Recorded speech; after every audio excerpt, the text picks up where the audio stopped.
as a friend or as my love at least a little, until I'm dead. And when I'm that old or just that dumb, it's gonna feel pretty real to know you were my first love. I don't care if it's the wrong way to live my life. People do this thing all the time.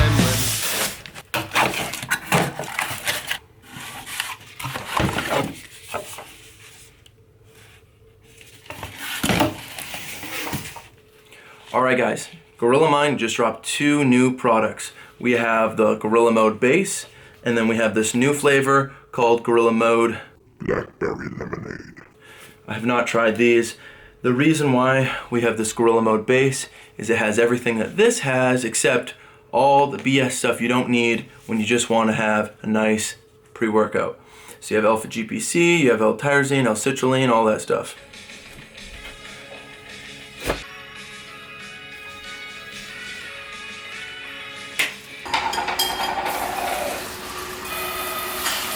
Dude, it's a pretty fat scooper.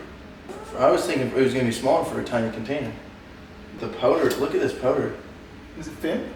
Yeah, I've never had this flavor before. What is it? Sour, it's gummy bear. Oh. That's pretty good. Good stuff. I have it on 8 ounces. It's like it's a little strong, but It smells like candy. it's a little strong, but I can put more water in to dilute it. It's not bad. Smooth. I just brushed my teeth too. So it probably tastes better than it actually is. Alright. We are gonna drive to the gym. We got deadlifts today. And I'm gonna see how the body feels. I think we got around mid to low 7s. Pre-workout. We got our juice. No, we should be good to go. I'm hoping out of everything right now, I hope the body's gonna be fine. Because we did a bit of traveling, like I said, and sometimes with travel, my body just gets absolutely destroyed. Hopefully not this case, but we will see. Right now, I am focused on setting new goals for like the 2024, because all the goals that I've written down for 2023 I've pretty much accomplished, right? And for me, we're getting close to 2024. I have a whiteboard. I have like 3 whiteboards at home, at the apartment, and I need to write down all my goals, and I have different goals on different boards. So I have like food goals on one, I have social goals on other, and then I might just have like normal lifestyle things I want to try to change or perfect in my life. I think if you guys do that, you might get somewhere, because I've always done this. I've done it since I was like, maybe not with a whiteboard, but I would write it down in my notebook in high school, just goals. And it just makes it where if I can visually see it, and I can then like when I get that goal done and I can cross it off, I get just like a nice dopamine hit. So I don't know what my next goals are for 2024. Obviously, the 250 mark I think I'm gonna have to write down. But I got to figure out other strength goals too, you know. And sometimes I'll set the bar too high, but I don't think that's a bad thing, because that makes it where I'm accountable, and I'm constantly I'm motivated to constantly get it done. And even if I fall short just by a little bit, I'm probably a lot farther than I am if I didn't like have that idea in, you know. Because at the end of the day, I think I write my goals down because my goals are to keep me accountable and keep me focused. Because in this world where there's so much distractions, I want to be that person who can write down the things he wants and achieves the things he wants. And it's not easy, but it's one of those things where I get a much greater satisfaction, like, oh, I earned this, I got this, right? Especially when I followed kind of like a code of conduct almost, and getting it, versus it just happening spontaneously or just given to me. Because I feel like anytime something's given to, let's say, an influencer, they take it for granted, you know? And then maybe, you know, on a psychological level, they actually feel like they didn't earn it, and then they kind of like spin out control. You see it a lot of times with like social media and whatnot. So I'm not trying to have that happen. Everything that I get, I've earned, and I'm happy with it, and I'm willing to fight for it, the American way. Dude, I've been getting so used to drinking energy drinks that I'm more of addicted to like that bloated, fuzzy stuff it gives you. And what I might do is I might go pick up like, I don't know, a couple still water bottles to then mix in with my pre-workout, because then I get that fuzzy fizzy thing. Because I feel like that's what I'm almost addicted to. And what I've noticed is anytime I'm on a flatter stomach, if I have my pre-workout, let's say energy drink, right? The fizz will kind of keep that brace more expanded more than anything. If I have just regular water, if I go to the gym and I'll pee, I'll just piss out and my brace will just go down. But if I have that little fizz, you know, with the energy drink, and I'm also carbing up in my workouts, I can hold like a much stronger brace. So anytime I'm flying, or even when I was bulking, we'll see how my brace is today. Monday, my brace sucked. Just everything wasn't firing. Quads weren't firing. Glutes weren't firing. And it was because I know it was because I was sitting down. But I couldn't be frustrated, because I knew, hey, this is kind of the part of the game when you're traveling. But I was like, damn. And we filmed some shots there, but that would have been probably like a great day to film more of a vlog-esque video. Because emotionally, I was just distraughted, and I don't even want to say sad, but I was just, because I know, I'm like, okay, this is part of getting through this part of shitty workouts. And it might last for a week, especially with like traveling and body and sleep is just kind of messed up. But that, you know, bring it back to the goal board, the whiteboard, right? Just, I got to write down my schedules of what I need to accomplish and what it's going to take for me to get there, because we're a world record deadlift holder. I gotta carry myself a little more, I don't know, with a purpose. I feel like maybe nobody gives a shit, but like I give a shit, and I want to continuously just kind of make progress. And there can sometimes always be like that almost like steady like digression or kind of like plateau. But I don't think I'm going to be achieving any of that. Because if you plateau, it's just because you're not thinking. You're being lazy. I haven't plateaued on my training. Anytime I feel like there's a plateau in training, I figure out, okay, what is the cause? And it can be a multitude of things, you know? Oh, it can be your sleep. It could be your food. It could be lackluster training, you know, not taking your accessories correctly or efficiently, or pushing your accessories, or any of that. And it could be all of those things combined, and that's why you're still weak.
Yourself some deer medicine.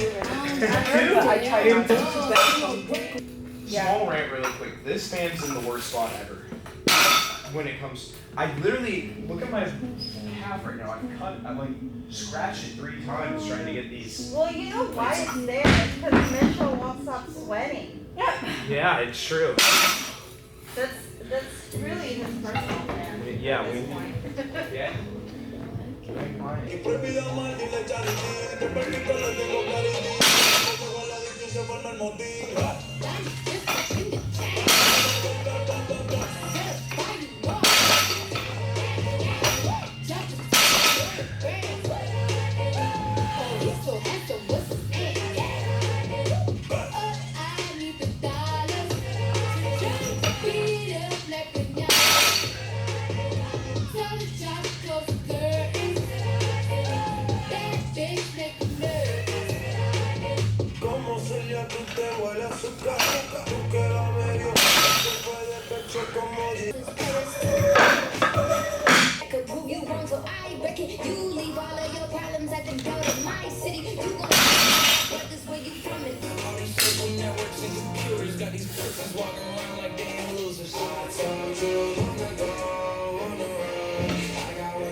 I really honestly should mark the kabukis here. There's 2 of them, right?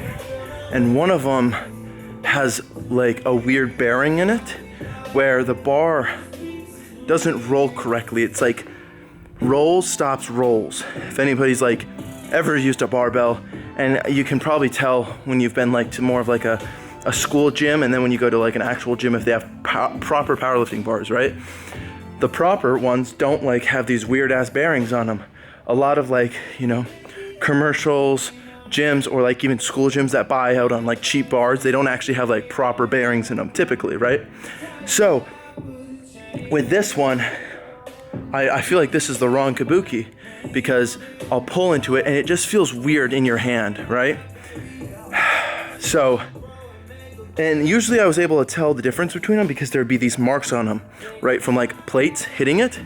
Like people either sat plates down on it or what, but there'd be like these red lines from a 25 kilo plate. But now they both have them and it's getting hard to tell now which is which. So, depending on how the lift goes, I might try this one out next week. And if this was a good one, I'm gonna put like tape on it, like just a roll of tape on it. Nothing too crazy, just so I know, okay, this is the good one for me, because you know, we're not trying to have any issues in our training. We want to actually make some really good progress on our deadlift. We have the skills to pull 881, 400 kilos, right? And I just need to make it where everything in training is perfect. The wedge point, the volume, the singles, all that, the recovery of food and sleep, right? Because that is, I think, a good goal to have going into the 2024 era. Because 881, that's such a sweet number. And we did 848 in the comp, and it flew, right? Our max before that was 840, only 8 pounds more. And I'm not trying to just jump to 881, right? I want just like nice little, you know, maybe 11 pounds, 5 kilos or whatever, just jumps, you know? Not too much to ask for, just every block, let's say every 8 weeks, I just put on around like 11 pounds. We'll be at 881 before we know it. We'll see, you know, but I think that's a good number. I still want to pull like a nice number on pound plates eventually in my high school gym for nostalgic reasons, but at the same time, I understand I'm a power lifter, I can't go off too much program, and I don't want to injure myself. You know, I want to be in this game for a long time. I don't want to be one of those guys that just like comes up and then falls down. So we want to keep consistently chipping away. And it can be very tempting to want to do YOLO pulls or YOLO benches or whatever the case is, but at the same time, we want to be healthy. We want to be here day after day, week after week, month after month, year after year. Because this is a timing game when it comes down to on a competitive standpoint, but also on a social media perspective. You know, there's so many guys that, you know, get super, super strong and then fall off in the industry, or get super, super popular and then fall off the industry. And I don't want that, you know? And nobody ever wants that, but it's the temptations they have that they just can't kind of like, you know, do the hard things. And this is kind of part of being in the hard things, is not doing stupid shit.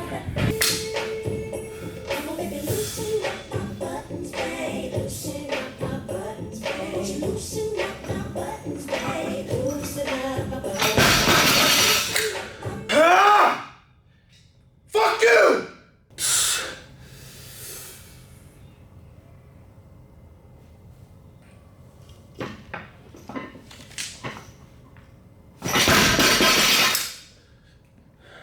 Come on!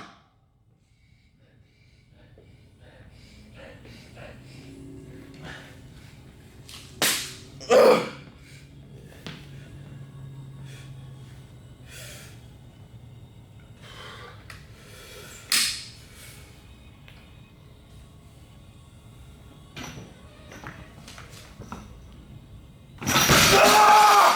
Fuck you!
So you're probably wondering, Sawyer, why are you doing this machine? I don't have an exact answer. The only thing I can say is I used this machine when we were doing the photo shoot after my meet. And I felt weak on it, and I don't like feeling weak. And I remember doing this with David and Jeff Side at Gold's Gym, and I'm like, damn, like, I should be stronger on this machine, right? And Usually I substitute this. This is the first time I'm substituting this to from weighted dips. And I really want to see, okay, hey, maybe weighted dips isn't the answer for me at this moment. Maybe I'm getting too much extension and hip hinging almost. With this, I can't get really any. So for the next 8 weeks, I want to see how does my bench feel or progress while keeping this in, as well as do I get a bigger lower chest? Does my lower chest kind of get more developed? You know, because this movement, I'm stuck in the pocket, and that's worked very well for me on the hammer strength leg press for my squats. So maybe this, because it's the same pendulum motion almost, this might be one of the things that helps me with my bench press. And I just want to experiment. I've never had one of these machines that I've used ever in training, and who knows, you know? So how I am gripping the bar or the machine is there's like two options. There's this and like that. I'm putting it more of an in-between, so I still have that bench press look.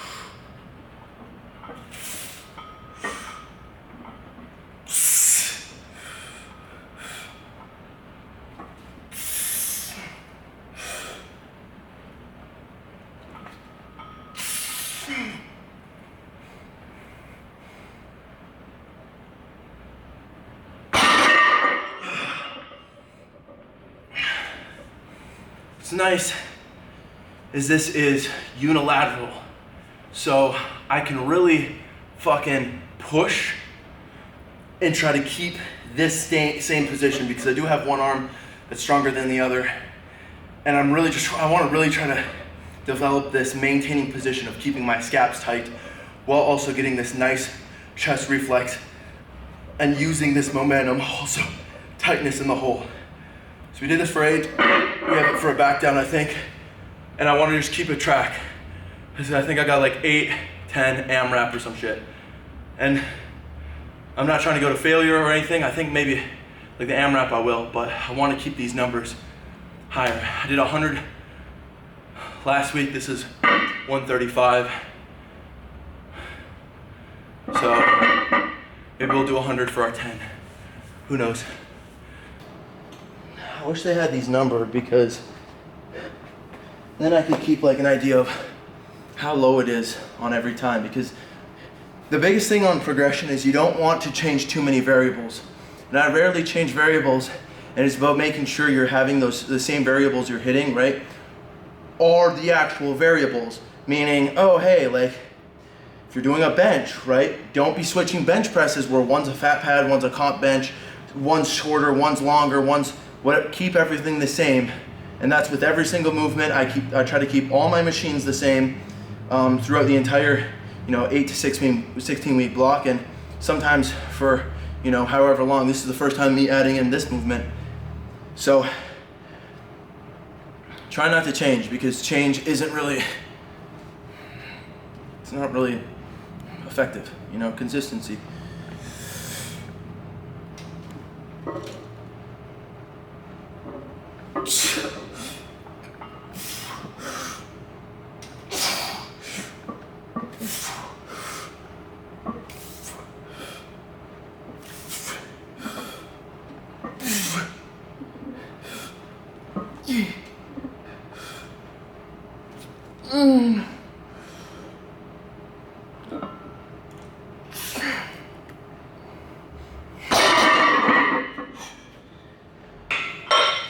Because I have to keep it relatively in the same RP, and the numbers are going up, the reps, I'm dropping it pretty much 30 pounds each, and I want to see if I can keep a consistent level of that, even if I'm progressing, right? So like when we're 8, I did the 135. Let's say next week I do 145, right? I'm gonna try to maintain that like 30 pound less, so then I can still hit like, whether that's a 5 pound PR on both 8s, 10s, 15s, or whatnot, and just gauge them properly. I know, Some days you gotta have to maintain, you know, because you'll get to that threshold when you're like peaking and whatnot, or you'll be more fatigued sometimes when you're doing all this heavier volume on bench and whatnot. But if I can keep my accessories pretty intense, slowly keep progressive overloading with them towards the closer and closer we have the end of the block, and try to then maintain at the heavier weights. So if I get up to around, let's say, 150, 160 for the 8s, 130-ish for the 10s, 100s for the 15s, and whatnot, I'll be happy. But small steps, have adaptation, execute properly for the bench press. So we got 165 on, give it for 15 to 20.